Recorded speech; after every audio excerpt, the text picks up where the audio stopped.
This video is sponsored by Buy Mode Shopping app.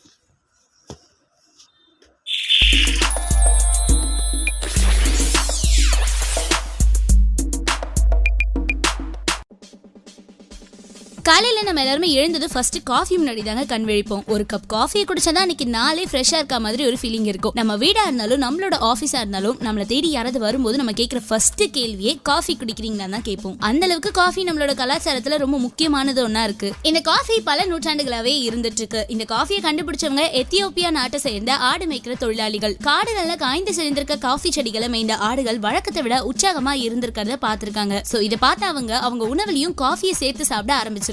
அவங்க வழியா தான் காஃபி வெளியுலகத்துக்கு வந்திருக்கு. இன்னைக்கும் உலக அளவுல பெட்ரோலுக்கு அடுத்தபடியா இந்த காஃபி பிசினஸ் தான் அதிகமா நடந்துட்டு இருக்கு. காஃபில பாத்தீங்கன்னா பல வகை இருக்கு. Filter coffee, degree coffee, decoction coffee, வடிகட்டாத காஃபி, கிரீன் காஃபி, இன்ஸ்டன்ட் காஃபின்னு இப்படி பல வகை இருக்கு. இதெல்லாம் ஒரு புறம் இருந்தாலும் இந்த காஃபி குடிக்கிறது ஒரு சில பேர் உடலுக்கு நல்லதுன்னு சொல்லுவாங்க, ஒரு சில பேர் தீங்கு விளைவிக்கும்னு சொல்லுவாங்க. சோ அப்படிப்பட்ட காஃபி நல்லதா கெட்டதா, இல்ல காஃபியே ஒரு நாளைக்கு எத்தனை தடவை குடிக்கலாம்ன்றது தான் இந்த வீடியோல பார்க்க போறோம். ஃபர்ஸ்ட் காஃபில என்ன இருக்குன்னு பார்ப்போம். காஃபில கெஃபைன்ற வேதிப்பொருளும் பொட்டாசியம், மெக்னீசியம் போன்ற சத்துக்களும் இருக்கு. இது தவிர பி காம்ப்ளெக்ஸ், ஆன்டிஆக்சிடென்ட் போன்ற சத்துக்களும் நிறைஞ்சிருக்கு. இந்த காஃபில இருக்க கெஃபைன் நம்ம நரம்பு மண்டலத்தை தூண்டும் பொருளா செயல்படுது. அதாவது மூளையில அடினோசின்ற வேதிப்பொருள் இருக்கு. இது நம்ம மனதை அமைதியான நிலையில வச்சுக்கிறதுக்கு ரொம்ப யூஸ்ஃபுல்லா இருக்கும். சோ நம்ம காஃபி குடிக்கும் போது இதுல இருக்க கெஃபைன் அடினோசின் ஆதிக்கத்தை குறைக்கிறதுனால நம்மளுக்கு புத்துணர்ச்சியான ஒரு உணர்வை கொடுக்குது. மேலும் இதுல இருக்க கெஃபைன் ஹார்மோனை உற்பத்தி செய்யறது மட்டும் இல்லாம நம்ம மூளையை பாதுகாக்குது. அதோட இதயத்தை வேகமா துடிக்க வச்சு உடல்ல ரத்த ஓட்டத்தை அதிகரிக்குது. முக்கியமா கண் பார்வைக்கு சொல்லலாம். அந்த மாதிரி சுவாச குழாய் பிரச்சனை இருக்கவங்களுக்கும் இது ஒரு நல்ல தீர்வை கொடுக்குது. இது மட்டும் இல்லைங்க, ரத்த நாளங்களை சுருக்கி ரத்த அழுத்தத்தை அதிகமா ஆக்குது. அப்போ ஒரு கப் காஃபி குடிக்கிறதுனால நம்ம உடல்ல எவ்வளவு பெரிய மாற்றங்கள் நடக்குதுன்னு நீங்களே தெரிஞ்சுக்கோங்க.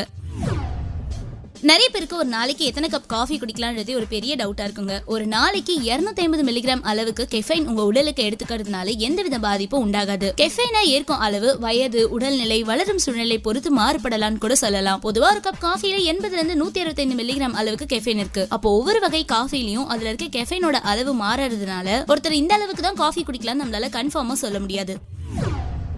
அடுத்ததா காஃபி குடிக்கிறதுனால என்னென்ன நன்மைகள் உண்டாகும்னு பார்ப்போம். காஃபி வளர்ச்சிதை மாற்றத்தையும் குடல் அசைவு செயல்பாடுகளையும் அதிகரிக்கிறதுக்கு ரொம்ப யூஸ்ஃபுல்லா இருக்கு. குடல் அசைவு அதிகரிக்கிறதுனால மலம் எளிதா வெளியேறும்னு சொல்லலாம். அதோட ரத்த நாளங்களை சுருங்க செய்யும் தன்மை இருக்கிறதுனால பல வலி நிவாரண மாத்திரைகளிலும் இந்த கெஃபைன் ஆட் பண்றாங்க. இது தவிர அல்சைமர், நரம்பு தளர்ச்சி நோய், இதய நோய், சர்க்கரை நோய், கல்லீரல் நோய்களுக்கும் ஒரு நல்ல நிவாரணமா இருக்கு. இது மட்டும் இல்லாம மன அழுத்தத்தை குறைக்கிறதுக்கும் ரொம்ப யூஸ்ஃபுல்லா இருக்கு.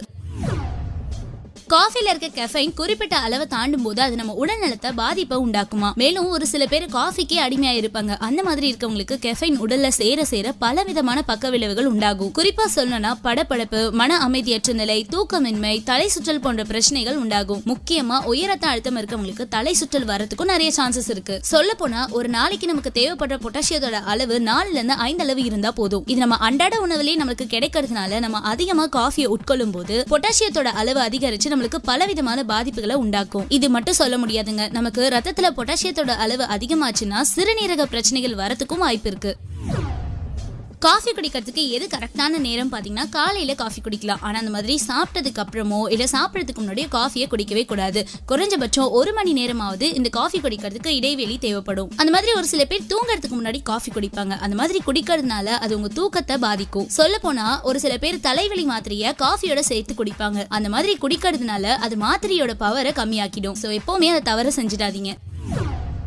காஃபில என்னதான் நிறைய விஷயங்கள் இருந்தாலும் கண்டிப்பா அந்த காஃபியை ஒரு சில பேர் அவாய்ட் பண்ணணுங்க. அதாவது 12 வயசுக்கு உட்பட்ட சிறுவர்கள் கண்டிப்பா காஃபியை குடிக்க கூடாது. அவங்களுக்கு தேவையான சத்துக்கள் அதிகமா பால்ல இருந்தே கிடைக்குது. அதே நேரத்துல தேயிலையில கெஃபனோட அளவு கம்மியா இருக்கிறதுனால நீங்க டீ குடிக்கலாம். முக்கியமா அல்சர், செரிமான பிரச்சனை இருக்கவங்க, கர்ப்பிணி பெண்கள் காஃபியை அவாய்ட் பண்றதே நல்லது. அந்த மாதிரி சர்க்கரை நோய் உள்ளவங்க காஃபில அதிகமா சர்க்கரையை சேர்க்கறத தவிர்க்க பாருங்க. என்ன ஃப்ரெண்ட்ஸ், காஃபி என்னதான் ஒரு உணவு பொருளா இருந்தாலும் அது அளவோடு குடிக்கிறதுனால எந்த பிரச்சனையும் உண்டாகாது. ஸோ அளவோடு குடிங்க, ஆரோக்கியமா இருங்க. அது மட்டும் இல்லாம காஃபியை விரும்பி குடிக்கிற உங்க நண்பர்களுக்கும் இந்த வீடியோவை ஷேர் பண்ணுங்க. மீண்டும் ஒரு அருமையான ஹெல்த் டிப்ஸோட நான் உங்களை மீட் பண்றேன்.